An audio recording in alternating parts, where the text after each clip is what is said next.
Have you ever walked along completely focused on where you're going, what you're doing, and suddenly you trip over something? Might be as simple as a line on the floor. One moment, your steps are smooth and steady, and the next, you're stumbling forward, your arms flailing about, your rhythm completely broken by something as insignificant as a painted line or a seam in the tile. It seems almost ridiculous. How could something so small and flat disrupt your walk so easily? Yet that tiny line proves that even the slightest interruption in our path can throw us off balance. In our spiritual journey, stumbling blocks often work the same way. They aren't always dramatic obstacles that mess us up or deep pits that we fall into. Sometimes they're as subtle as a line on the floor, a small compromise here or there, a lingering habit, maybe an unnoticed attitude that quietly trips us up. Think about Eve for a moment. Eve walked through the perfect Garden of Eden. Her steps light and unhindered until she came upon the tree of the knowledge of good and evil. It stood there just like a simple line drawn on the path. It was an ordinary tree among many. Except God marked it clearly as the one boundary she must not cross. Of course, then the serpent slithered in, and he whispered his subtle deception. Did God really say that you must not eat from every tree in the garden? How ridiculous. And with his craftiness, he blurred that line that God had drawn, telling her, it doesn't matter, you'll not surely die. He made God seem like some kind of overly strict bully and a liar. He made what God had forbidden seem harmless. And in that moment, she stumbled and tripped over the temptation that lay before her. She took the fruit, ate it, handed it to Adam, who was with her. And in that moment, Adam also stumbled, choosing to step over the clear line that God had drawn rather than obey God. What should have been an easy choice, ignore Satan, obey God, became the very thing that broke their stride, that sent them and all humanity lurching forward into a fallen world, changed everything. Even the smallest line God draws can become a stumbling block when we listen to the serpent's lies and choose to ignore God. Now, today I want to consider the nation of Israel and how they stumbled over three categories of temptations. It's going to sound real familiar, okay? Eve stumbled over the fruit of the tree of the knowledge of good and evil. Ancient Israel stumbled over what? The lust of the flesh, lust of the eyes, and the pride of life. What was the lust of the flesh? Pagan culture. Pagan culture. The pleasures of sin. What is the lust of the eyes? Well, the lust of the eyes was materialism, that grasping for things. And finally, the pride of life has to do with power. Start with the lust of the flesh. Pagan culture. Ancient Israel was seduced, and they tripped and they fell over the practices and the customs of the pagan cultures all around them. It's the lust of the flesh.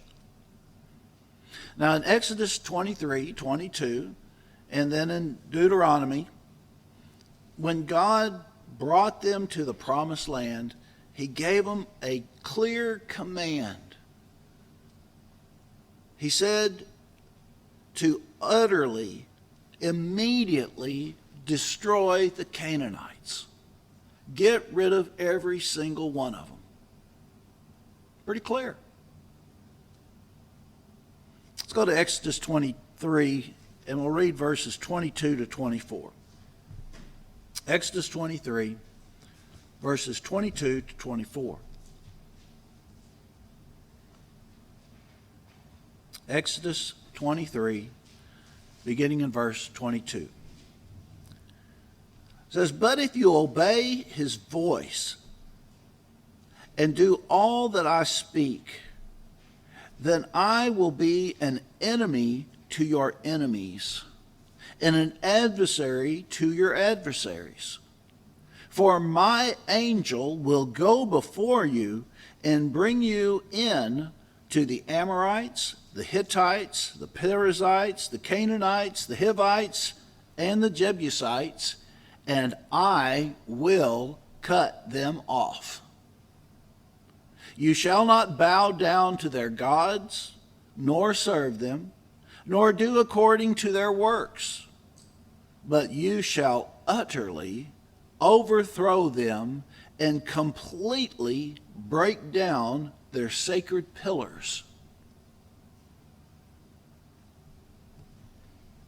Pretty clear. God wanted them gone.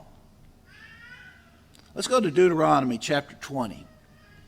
Deuteronomy 20, verses 16 through 18.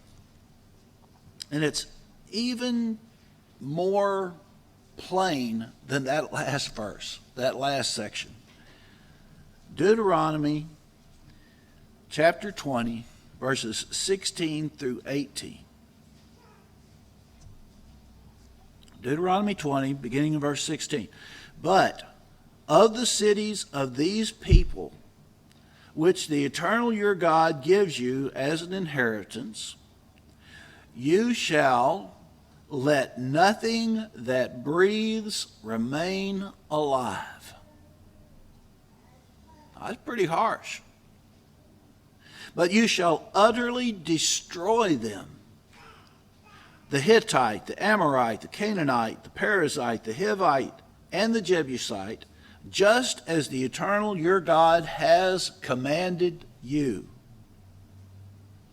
lest they teach you to do according to all their abominations, which they have done for their gods, and you sin against the eternal your God." He knew that they would trip them up.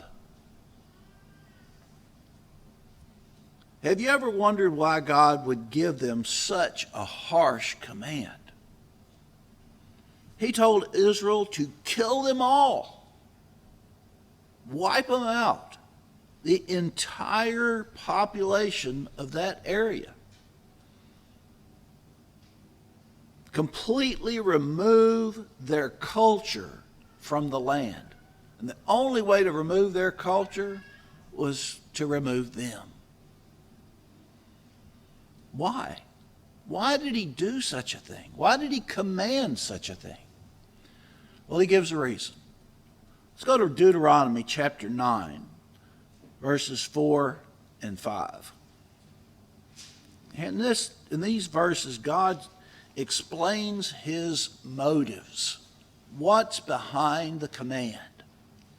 Deuteronomy 9, verses 4 and 5.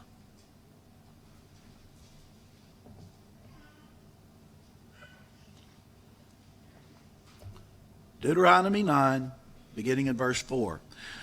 Do not think in your heart, after the eternal your God has cast them out before you, saying, because of my righteousness, the eternal has brought me in to possess the land. But it is because of the wickedness of these nations that the eternal is driving them out before you. Not because of your righteousness or uprightness of heart that you go in to possess the land, but because of the wickedness of these nations that the eternal your God drives them out before you, that he may fulfill the word which the eternal spoke to your fathers, to Abraham, Isaac, and Jacob. So there's the reason. There's the reason. He says it twice. Do you notice that? Almost word for word repeats it. God said he's destroying them because of their sinful culture. That sinful culture was totally based on the lust of the flesh. How did they go about their life? Well, they worshiped false gods, demons. Paul says false gods are demons. And how did they worship them?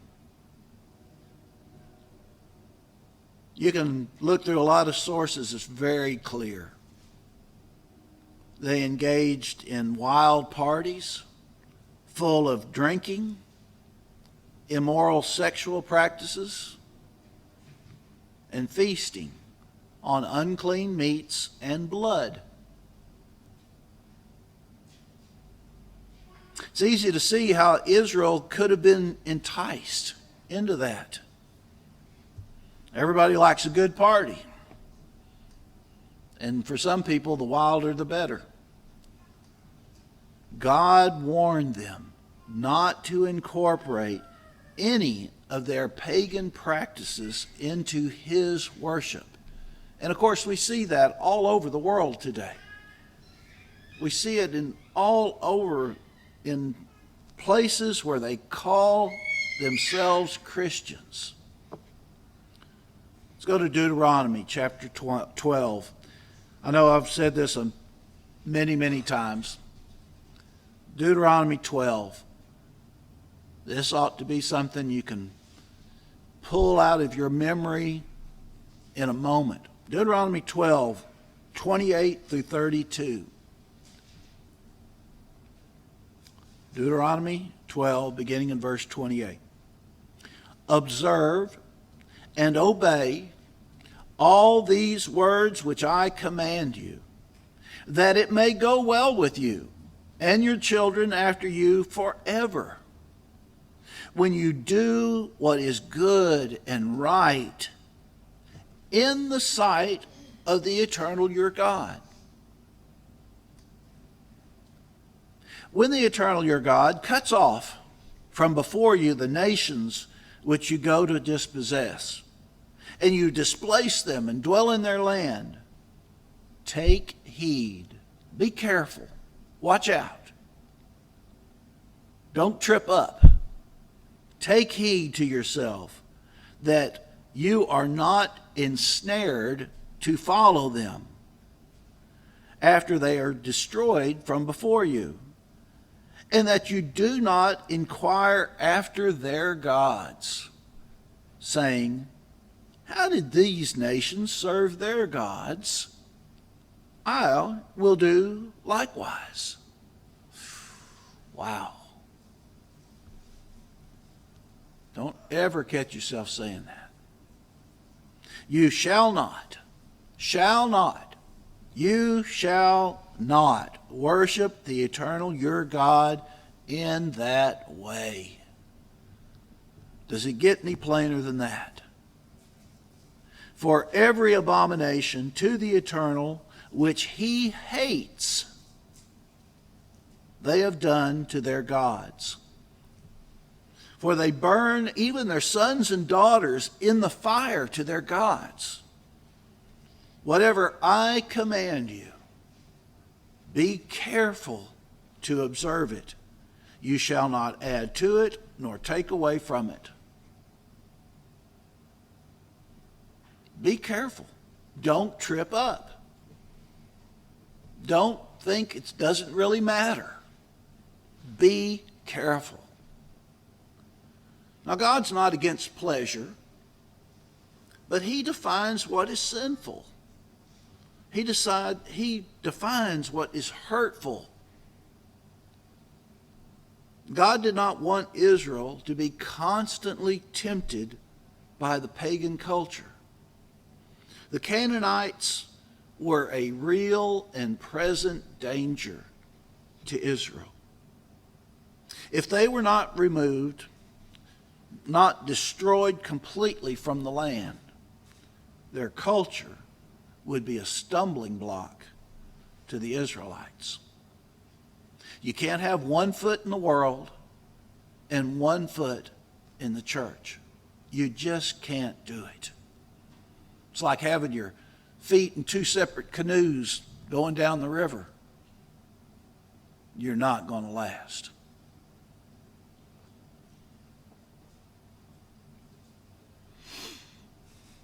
Well, what did Israel do? God gave them a command, a very clear command. What did they do? Well, at first, they did pretty well. We'll look at Numbers 21 and Deuteronomy 2 and 3. For a little bit, in some ways, Israel obeyed God. Let's look at some of those. Numbers 21, we'll look at verses 1 through 3.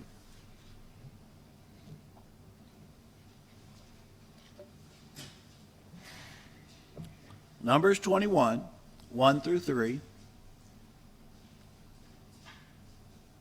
Numbers 21. The king of Arad, the Canaanite, who dwelt in the south. This is while they're coming up towards Israel, the Canaanites. The king of Arad, the Canaanite, who dwelt in the south, heard that Israel was coming on the road to Atharim. Then he fought against Israel and took some of them prisoners. So Israel made a vow to the Eternal and said, if you will indeed deliver this people into my hand, then I will utterly destroy their cities. And the Eternal listened to the voice of Israel and delivered up the Canaanites, and they utterly destroyed them and their cities. And the name of that place was called Hormah. Okay, so they did pretty good. One little group of Canaanites down in the south completely destroyed them. All right, let's go to Deuteronomy chapter 2, verses 32 through 34. Okay, they went up from there. They went around Edom. They went around Moab. And they came to Canaanites on the other side of Moab, just north of Moab.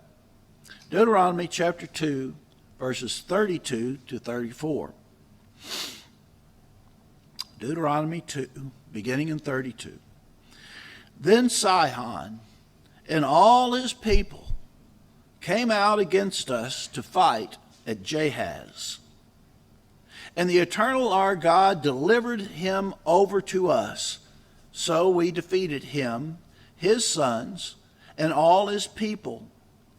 We took all his cities at that time, and we utterly destroyed the men, women, and little ones of every city. We left none remaining.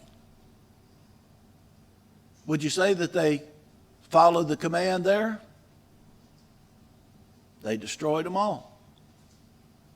All right, now let's go to Deuteronomy chapter 3, verses 3 through 6. Deuteronomy 3, 3 through 6. beginning in verse 3. So the eternal our God also delivered into our hands Og, king of Bashan, with all his people, and we attacked him until he had no survivors remaining. And we took all his cities at that time. There was not a city which we did not take from them, 60 cities. All the region of Argob, the kingdom of Og in Bashan. All these cities were fortified with high walls, gates, and bars, besides a great many rural towns. And we utterly destroyed them, as we did to Sihon, king of Heshbon, utterly destroying the men, women, and children of every city. So they did pretty good for a little bit. But overall, did Israel obey God in this? Did they do this as they went through all of Canaan? No.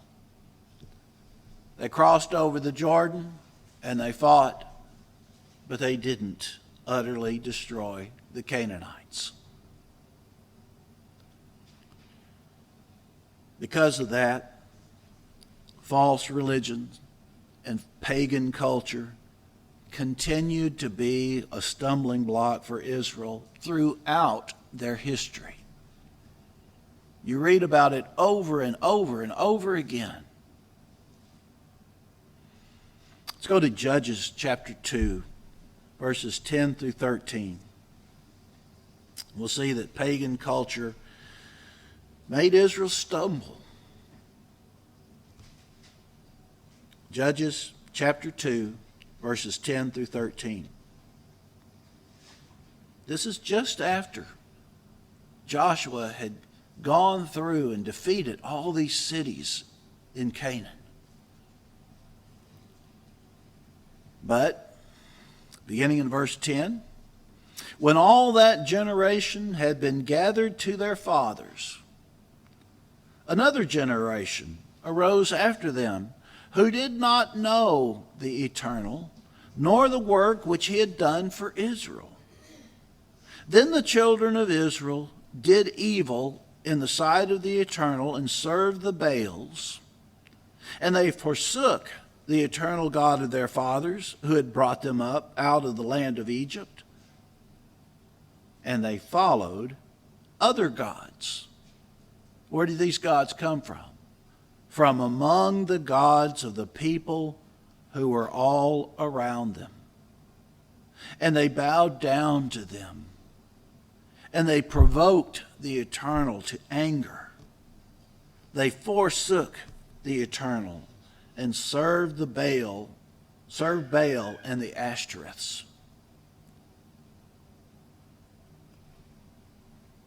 They allowed that pagan culture, that lust of the flesh, to trip them up. As long as it was there for them to see, as long as that culture was there, it was too much of a temptation for them.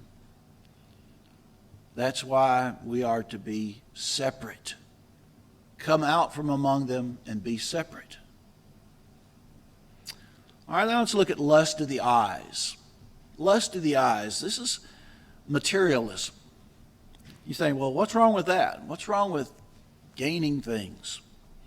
Ancient Israel stumbled because they allowed their desire for beauty and beautiful possessions and riches to override their commitment to keeping God's commands. It's okay to have those things if you don't allow that to get in the way of keeping God's commands. That's what lust of the eyes is. I see it, I got to have it, it's so important. There's nothing wrong with beauty or beautiful things, but all these things can distract us from God's way of life. That's the most important thing. What did Israel do? Well, they went along, and they began having a hard time keeping the Sabbath. And why was that? Why did they have a hard time? Because keeping the Sabbath cut into their income. If they didn't keep the Sabbath, well, they could make a little more money.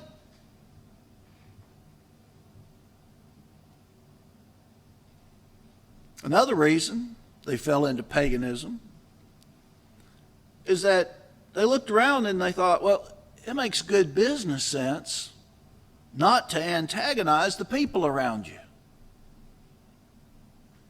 And where did these people come from? These are the ones that they failed to destroy. So they traded with them, and they sold them goods and produce, and they weren't willing to risk all of that economic prosperity by calling anyone's culture sinful or ungodly. They weren't going to stand up for God's law because it cost them. And that was more important to them. It's a matter of what's more important.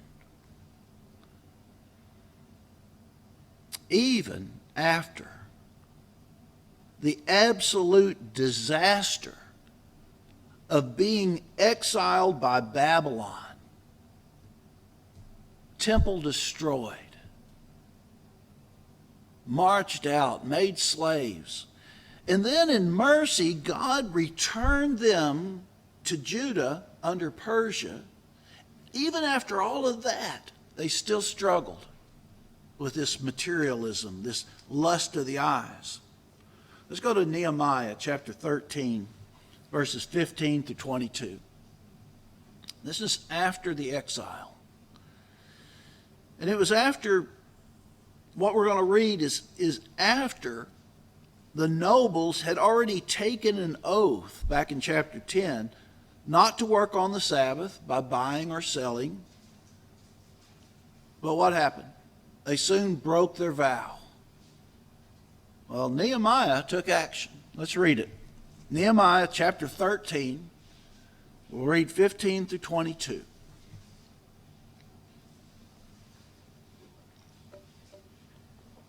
I still hear pages turning. Nehemiah chapter 13, beginning in verse 15. It says, "In those days I saw people in Judah treading wine presses on the Sabbath, and bringing in sheaves and loading donkeys with wine and grapes, figs, and all kinds of burdens, which they brought into Jerusalem on the Sabbath day. And I warned them about the day on which they were selling provisions.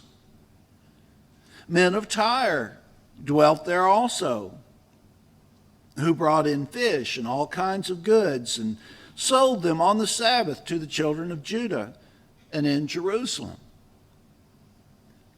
Then I contended with the nobles of Judah and said to them, what evil thing is this that you do, by which you profane the Sabbath day? Did not our fathers do thus? And did not our God bring all this disaster on us and on this city? And yet you bring added wrath on Israel by profaning the Sabbath. How could you do such a thing? So it was, at the gates of Jerusalem, as it began to be dark before the Sabbath, that I commanded the gates to be shut, and charged that they must not be opened till after the Sabbath. Then I posted some of my servants at the gates, so that no burdens would be brought in on the Sabbath day. Now the merchants and sellers of all kinds of wares lodged outside Jerusalem once or twice. But then I warned them and said to them, why do you spend the night around the wall? If you do so again, I will lay hands on you. From that time on, they came no more on the Sabbath. And I commanded the Levites that they should cleanse themselves, and that they should go and guard the gates to sanctify the Sabbath day.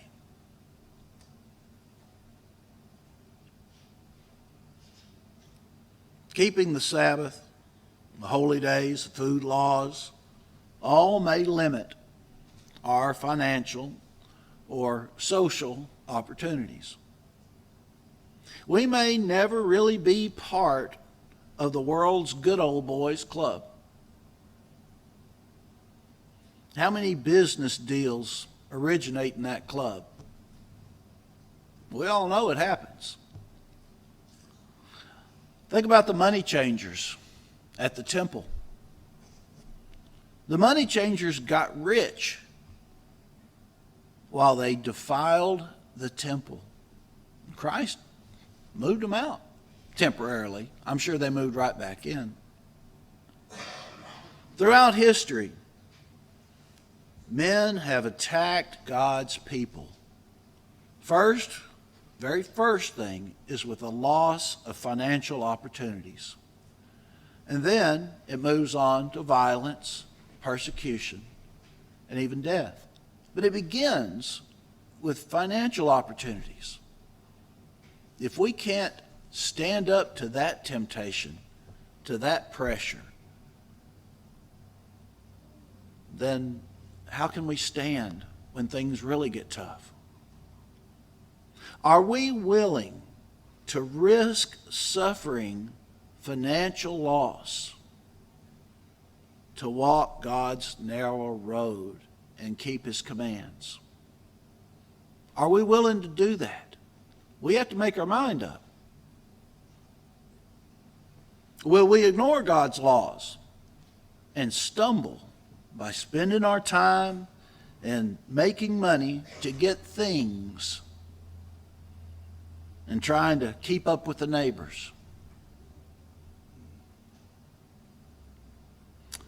Let's go to the third thing. Pride of life, power, and position. Ancient Israel stumbled in their desire for power and position. Pride of life.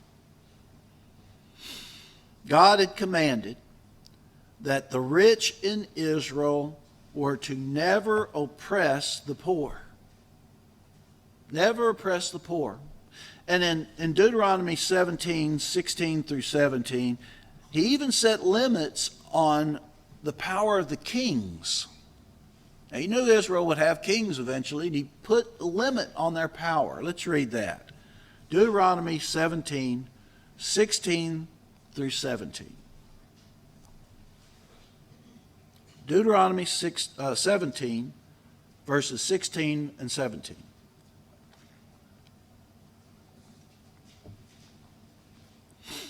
Deuteronomy 17, beginning in verse 16. But he shall not, he is king, the king, but he shall not multiply horses for himself, nor cause the people to return to Egypt to buy horses. For the Eternal has said to you, you shall not return that way again. Neither shall he multiply wives for himself, lest his heart turn away, nor shall he greatly multiply silver and gold for himself. Pride has always driven kings to gather as many horses and wives and wealth as they could. He who has the most toys wins, right? Get as much as you can. Now, why are horses so significant? Horses were the power for chariots. And chariots were the main military vehicle of the day. Wives and wealth were gained in combat victories. Later on, when Israel demanded a king, God warned them how kings would gather wealth and power at the expense of the people. The kings of Judah and Israel were almost always plagued with pride. But in the last years of Judah, they were so confident that they would never be defeated because they believed that the temple of the Lord in Jerusalem could never be destroyed. And they determined that it would protect them even if they continued in sin. Let's go to Isaiah chapter 57, verses 14 and 15. In Isaiah 57, he warned them of their sin, but they just wouldn't listen. They wouldn't listen. They were so proud. Isaiah 57, verses 14 and 15. Isaiah 57, beginning in verse 14. And one shall say, heap it up, prepare the way, take the stumbling block out of the way of my people. For thus says the high and lofty one who inhabits eternity, whose name is holy. I dwell in the high and holy place with him who has a contrite and humble spirit, to revive the spirit of the humble, to revive the heart of the contrite ones.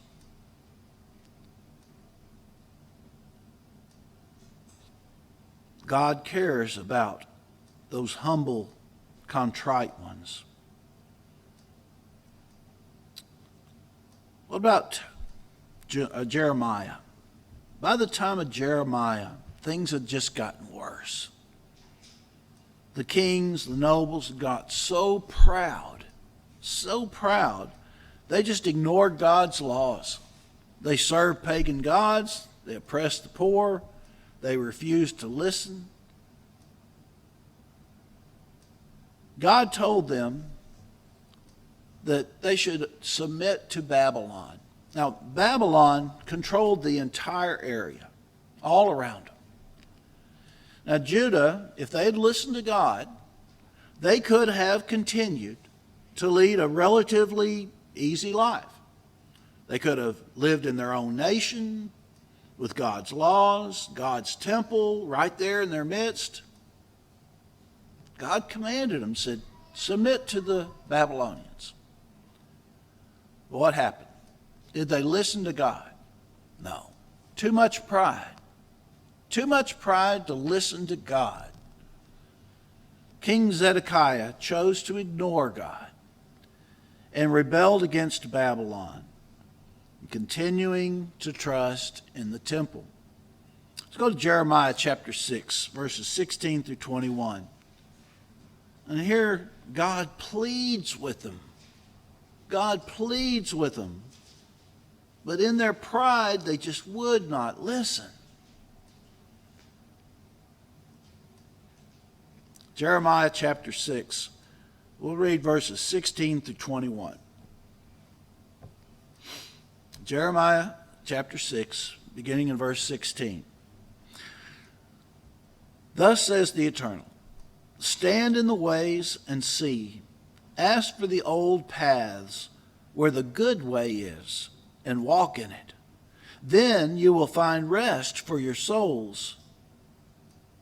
But they say, we will not walk in it. Also I set watchmen over you, saying, listen to the sound of the trumpet.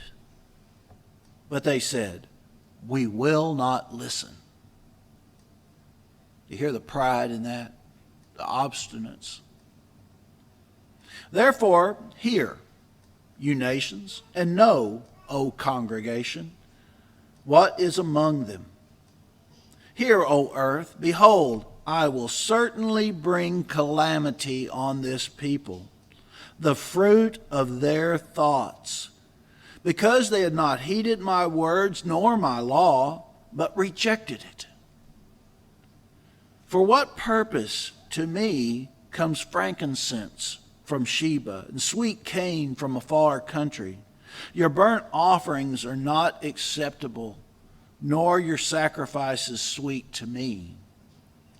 Therefore, thus says the Eternal, behold, I will lay stumbling blocks before this people, and the father and the sons together shall fall on them. The neighbor and his friend shall perish.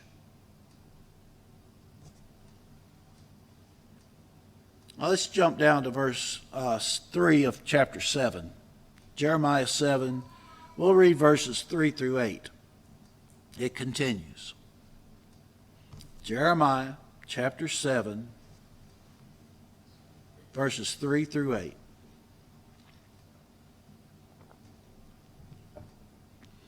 Jeremiah chapter 7, verse 3. Thus says the Eternal of hosts, the God of Israel, amend your ways and your doings, and I will cause you to dwell in this place. Do not trust in these lying words, saying, the temple of the Lord, the temple of the Lord, the temple of the Lord are these. For if you thoroughly amend your ways and your doings, if you thoroughly execute judgment between a man and his neighbor, if you do not oppress the stranger, the fatherless, and the widow, and do not shed innocent blood in this place, or walk after other gods to your hurt, then I will cause you to dwell in this place, in the land that I gave to your fathers forever and ever. Behold, you trust in lying words that cannot profit.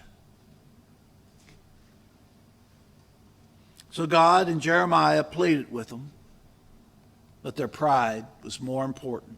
They wouldn't listen. So we all know what happened. Judah was defeated. The temple was destroyed. The sons of Zedekiah were killed right in front of his eyes, and then his eyes were put out.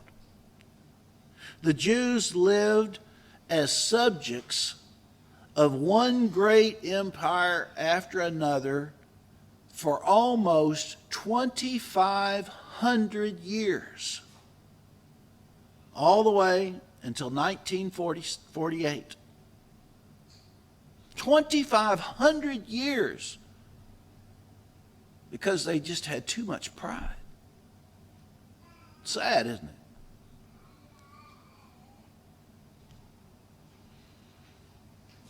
It's another good example in Scripture, and that's the Pharisees. Think about them for a minute. What did they do? Their pride became a stumbling block because Jesus Christ didn't fit their assumptions about the Messiah. They couldn't accept that they were wrong. They couldn't accept that he was right. They were too proud. And so they killed the Messiah that they had waited on for so long. And the disciples themselves, they didn't even see that the Pharisees' doctrines were wrong. In Matthew 16, verses 21 through 23, Peter could not believe that the Messiah would die. How could that be? That's what the Pharisees, they couldn't believe it. Let's go to Matthew chapter 16, verses 21 to 23.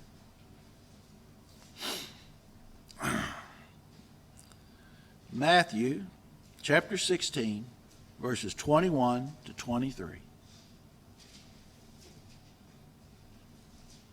Matthew 16, beginning in verse 21. From that time, Jesus began to show to his disciples that he must go to Jerusalem and suffer many things from the elders and chief priests and scribes, and be killed and be raised on the third day. Then Peter took him aside and began to rebuke him, saying, Far be it from you, Lord, this shall not happen to you. But he turned and said to Peter, Get behind me, Satan. You are an offense to me, for you are not mindful of the things of God, but the things of men. Wow. Could you imagine the chill that went down Peter's spine when he heard those words? Jesus Christ didn't stumble. Peter did. He tried to rebuke Jesus Christ. Would we stumble like he did? Are we so sure that we've got everything figured out?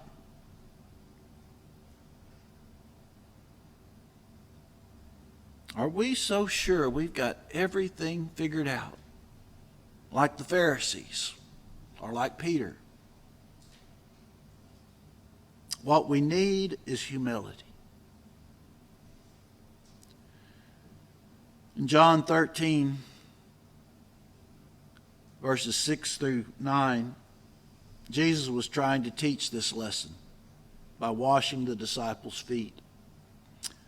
But once again, Peter, in his pride, tried to stop him. Why? Why would he do that? Well, it just didn't seem right to him.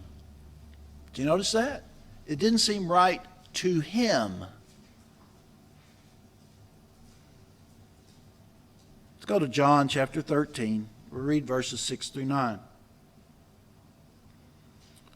John 13, beginning in 6. Then he came to Simon Peter, and Peter said to him, Lord, are you washing my feet? Jesus answered and said to him, What I am doing you do not understand now, but you will know after this. Peter said to him, You shall never wash my feet. Wow. Jesus answered, If I do not wash you, you have no part with me. Peter changed his tune real quick. Simon Peter said to him, Lord, not my feet only, but also my hands and my head.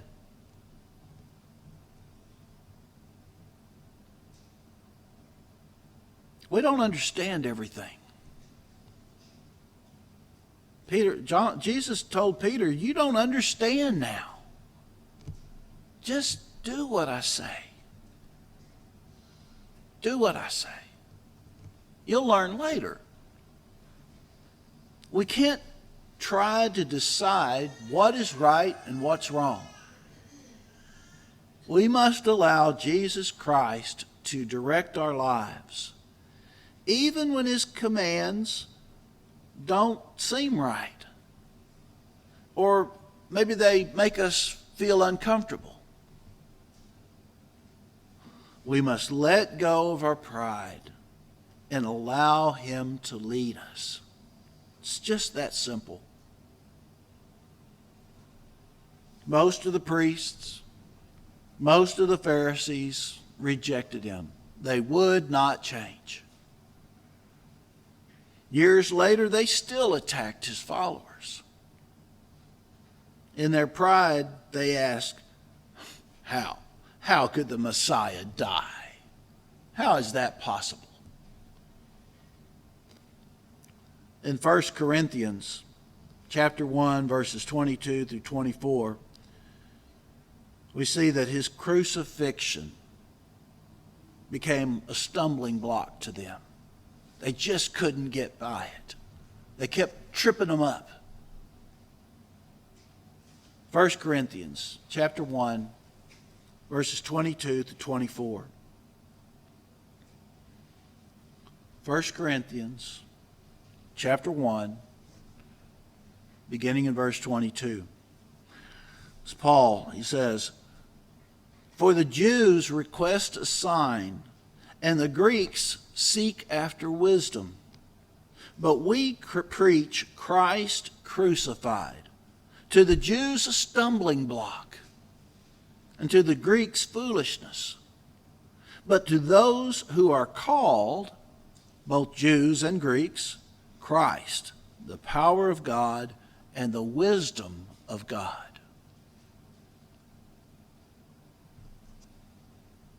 We can trip over a line in our path. If we're not careful, it'll happen. There's false doctrines out there. There's false teachers out there. There's people that sound good. You better be careful. It's easy to get tripped up.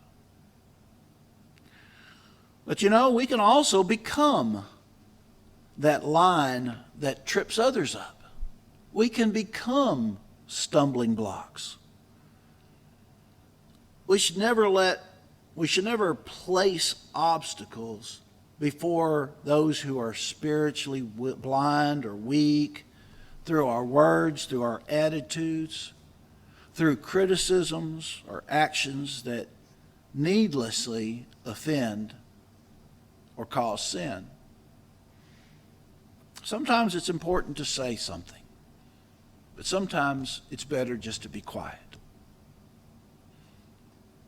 Leviticus 19:14 says, "You shall not curse the deaf, nor put a stumbling block before the blind, but shall fear your God. I am the Eternal." So we need to practice wisdom in speech and in conduct, and we should control our comments and our criticisms. We need to lead by removing obstacles, not by adding them. In Matthew 18, verse 6, Jesus gave a real sobering warning. Let's go to Matthew chapter 18, verse 6. One verse. Something we need to keep in mind. Matthew chapter 18, verse 6. Jesus looked around at the little ones around him. Now, this could have been children, but it could be just those that were not as far along in their walk, that just didn't quite understand yet. And this is what he said, Matthew 18, verse 6.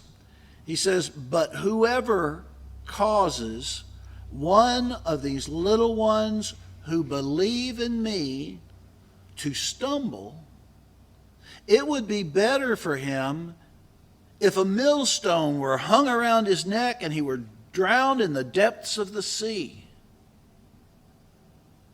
It'd be better for him. It'd be better for him to be dead than to continue putting stumbling blocks before God's people. Now, Paul said pretty much the same thing when he wrote to the church in Rome. In Romans 14, verse 13. Romans 14:13, he says, "Therefore, let us not judge one another anymore, but rather resolve this, not to put a stumbling block or a cause to fall in our brother's way." So we need to be careful that what we're teaching and what we're saying, what we're doing, is building up and not tearing down. 1 Corinthians chapter 8, verse 9 says, "But beware lest somehow this liberty of yours become a stumbling block to those who are weak." I have to be careful. Well, just as ancient Israel became ensnared with pagan culture, materialism, and pride, we today can become a stumbling block to others through our words, our attitudes, or our careless deeds. Getting too involved in this evil culture, or spending too much time and money on material possessions, or having a harsh or critical spirit, or proud and self-righteous attitude, being a gossip, or even insisting on our own rights, are all ways we can cause a believer to trip up and fall. Our actions must be above reproach. They must match what we claim to believe. We can never send someone else in the wrong direction, cause them to stumble. The principle's real clear. Love your neighbor. Love for our brethren. It must outweigh our personal feelings, our personal freedoms. If someone or something we do causes our brother or sister to stumble in their walk with God, then we must willingly lay it away, lay it aside. Take the loss, if you will. Not to be a stumbling block. But instead of being a stumbling block, we need to be a building block, lifting up and encouraging others. Some of the most dangerous stumbling blocks are the very smallest ones. Even a simple line on the floor. Eve and Adam ignored God's clear command in the Garden of Eden. Ancient Israel stumbled over pagan culture, materialism, and pride. The Pharisees and Peter tripped over their own assumptions and their pride. We can fall. Each one of us can fall. There's a very real danger of us becoming the line that causes someone else to fall. The warnings are the same. We stumble when we listen to the serpent's lies instead of humbly obeying God. Sometimes we don't even see the stumbling blocks that we're setting before other people.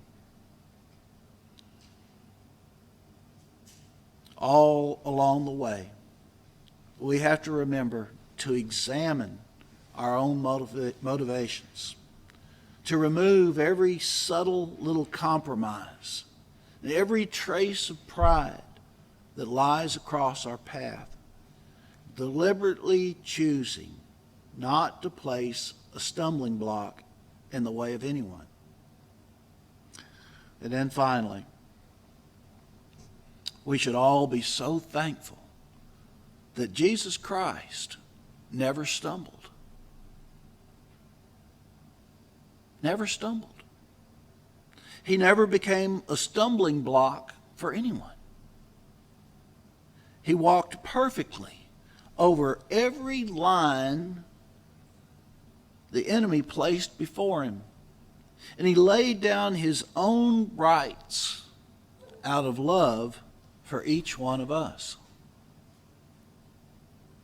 Let's try to be like Jesus Christ, to build up rather than to trip up.